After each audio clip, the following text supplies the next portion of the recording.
Sa sundalo, malaki ang sahod, malaki ang bonus. Hindi kami tinuruan para mapayaman.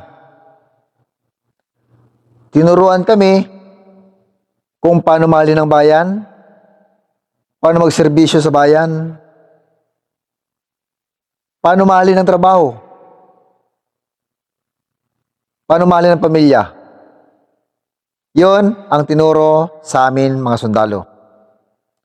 Kung tinuro sana akong paano magpayaman, siguro lahat ng sundalo mayaman na. Kaya karamihan ng mga sundalo naghihirap. Dahil hindi tinuro sa amin paano magpayaman.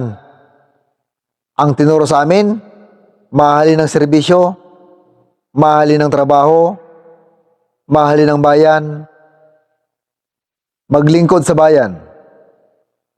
Yan mga idol, ang tinuro sa amin.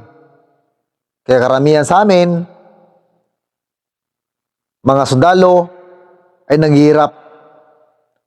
Wala ka makikita ng mga sundalo nga milyonaryo mga idol. Siguro kunti-kunti lang. Mga ano lang siguro, mga 5%. Karamihan mga idol, naghihirap yung mga sundalo.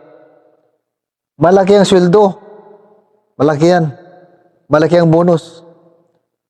Ang problema mga idol, hindi kasi tinuro sa amin kung paano namin alagaan yung sahod namin at paano namin hawakan.